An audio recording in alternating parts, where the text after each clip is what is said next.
Saya katakan pada ibu saya, bahkan Allah akan turunkan saat di dunia. Ayah saya meninggal saat saya masuk pesantren, dan baiknya saya rasakan luar biasa. Beliau mengajar di musalla kecil dulu, sekarang jadi masjid. Itu saya selalu di bawah. Beliau mengajar, saya tidur. Sekarang gantian, saya mengajar, beliau tidur. Dan kadang dipangku, gendong sampai pulang. Saya pernah sengaja pura-pura tidur untuk ingin tahu apa yang dikerjakan ayah saya di jalan. Jaga betul supaya nggak bangun. Begitu saya disimpan di kasur dan bangun, diajak bercanda. Saya mau masuk pesantren, beliau nggak sempat ngantar. Saya bertemu, beliau menangis, peluk saya, minta maaf, nggak bisa ngantar ke pesantren. Saya belum mengerti apapun saat itu. Saya bertekad, insya Allah saya belajar dengan sungguh-sungguh. Sepekan 2 pekan saya dapat panggilan pulang. Saya tanya pada kakak saya yang ikut, sekarang ada di sini, di mana ayah? Beliau nggak jawab. Sampai di Bandung, paman saya, beliau sekarang Sekom MUI Jawa Barat, langsung menyampaikan, nampaknya nggak akan terkejar sampai sana, mungkin sudah dimakamkan. Saya ngerti, paham saat itu bahwa beliau telah wafat. Maka saya pulang. Maghrib saya sampai, saya dapati ibu di ruangan tengah. Saya datangi, saya menahan tangis, tidak menangis sedikit pun untuk membahagiakan ibu saya. Saya datang, saya peluk, saya temani tidurnya. Itu pertemuan saya dengan ayah saya terakhir di mimpi. Saya bermimpi melihat sudah pakai kemeja, tersenyum, mendadahi saya. Ya sudah. Besoknya saya cari ke kamar, ternyata Allahu Akbar, apa yang selama ini saya pelajari di pesantren, kitabnya sudah ada di kamar semua, sudah disiapkan. Saya menangis saat itu. Saya bawa mushaf. Jadi bapak saya, ayah saya, itu bajunya pun saat wafat dibagikan kepada sahabat-sahabatnya. Bajunya, kitab-kitab ini dibagikan. Ibu saya menunjukkan kemudian ada jam yang nanti nak pakai. Saya bilang, simpanlah. Saya bawa mushaf. Dengan mushaf itu saya duduk di ruangan tengah, saya menghadap ke kiblat dan saya mohon kepada Allah, ya Allah, saya tak punya kemampuan lagi membahagiakan ayah saya saat hidup di dunia, tapi mohon jadikan setiap huruf dalam Al-Quran ini, ya Allah, pahalanya mengalir untuk ayah saya. Begitu saya bacakan saat itu, tak bisa saya berhenti, dan tiba-tiba langsung masuk ayatnya, artinya, posisinya, nomornya, gak pernah berhenti, masuk. Dan saya bertekad ingin berbuat baik. Puncaknya saya sekolah, ibu, ya Allah, saya ingin berbakti pada ibunda saya. Anda tahu apa yang terjadi? Demi Allah saya katakan, ketika Anda bersabar, ibu saya, bu, pak, itu krisis 97 Pak.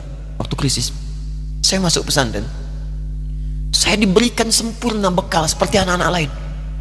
Rupanya ibu saya sudah tanya kepada santi-santi, orang tuanya, berapa bekal Anda kasihkan? Dikasih yang paling tinggi itu dikasihkan pada kami tiap bulan.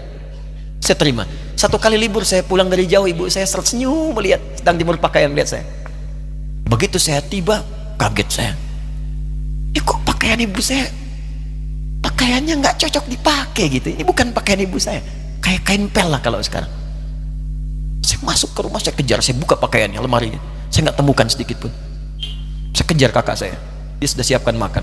Kak perempuan kami yang kedua, mana pakaian ibu saya? Perhatikan jawabannya. Dia menangis saat itu.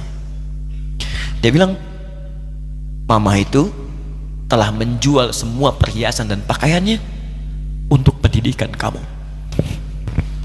Jual untuk kita, katanya.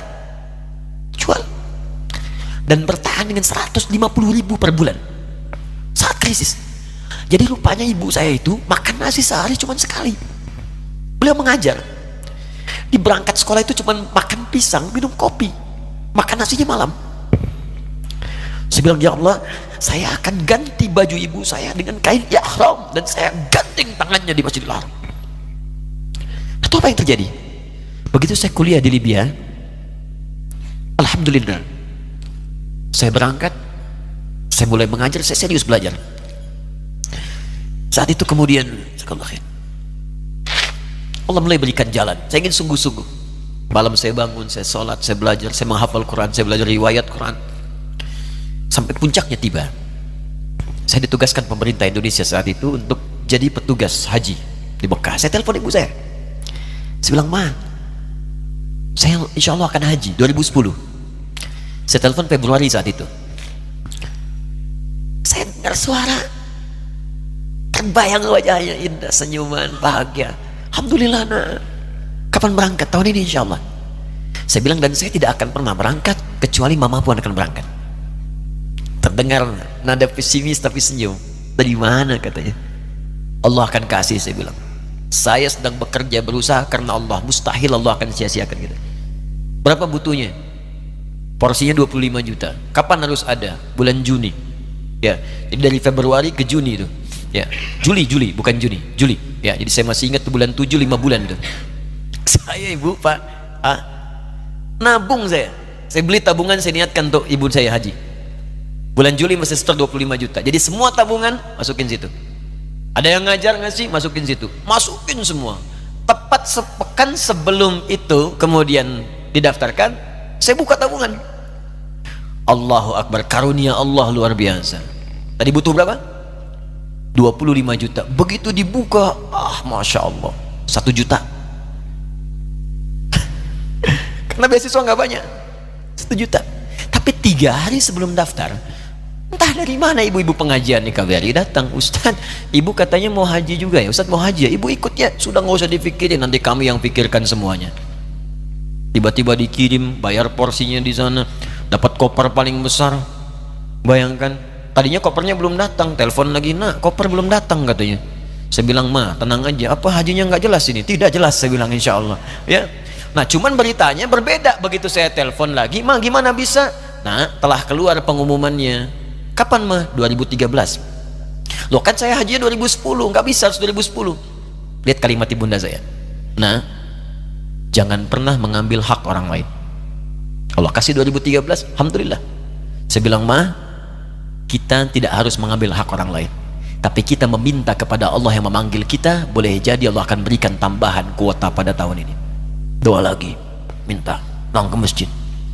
Tiba-tiba ada sidang oki di Istanbul saat itu, keputusan 1.000. Setiap ada 1.000 muslim, 1 kuotanya. Saat itu Indonesia dapat tambahan 22.000, termasuk ibu saya ada di situ. Ya, acara malam Al-Qadar 27 Ramadan, malam masih ingat betul, saya jadi MC dengan rektor pada saat itu. Saya nggak pernah bawa handphone, tiba-tiba handphone itu saya bawa, berbunyi kemudian telepon itu. Saya minta pada rektor izin, saya angkat dulu, diperkenankan. Saya kemudian ke belakang masjid, saya angkat. Tiba-tiba saya dengar suara sudah menangis. Nah, katanya, kenapa, Ma? Alhamdulillah, Mama bisa haji. Ternyata kuota itu termasuk ibu saya. 5 bulan, Pak. Enak biasa. Nggak bayar tambahan, nggak ada macam-macam, bisa berangkat. Begitu saya berangkat duluan, saya tungguin betul di apartemennya, di maktabnya sampai datang. Begitu sudah datang, saya nggak sapa, saya lihat dari jauh. Bahagianya saya bisa mengganti pakaian tadi yang lusuh dengan kain ihram. Saya perhatikan, saya ikuti dari belakang. Di lift, saya ikuti. Di jalan, saya ikuti. Begitu sampai Masjidil Haram, saya gandeng tangannya. Ma, kita sama-sama. Labbaik Allahumma labbaik. Labbaik la syarika lak labbaik. Saya tawaf, saya gandeng ibu saya lindungi supaya dapat kenikmatan dalam tawafnya. Begitu saya rasakan bagaimana Sayyidah Hajar bekerja keras untuk Ismail. Saya balas di situ. Saya gandeng tangan yang kanan. Saya minta pada Allah, muliakan ibu saya, ya Allah, muliakan ibu saya, muliakan, berikan saya kesempatan membahagiakannya. Cuman yang kanan digandeng, yang kiri kosong, karena sudah tidak ada. Di ketika Anda belajar pun untuk menjadi ulama, Allah akan muliakan Anda. Orang tua Anda akan dapat bagiannya. Yang hafal Quran itu Musa, yang bisa haji bapak ibunya. Kemarin saya jadi Amirul Hajj dari kedutaan Saudi berangkat, membawa 350 orang rombongan. Siapa yang saya bawa? Ahli Quran yang hafal Quran, anak-anaknya. Ahmad Kamil yang haji, pengajarnya, murabbinya, ibunya, temannya, banyak yang berangkat. Yang berangkat siapa? Calon ulama.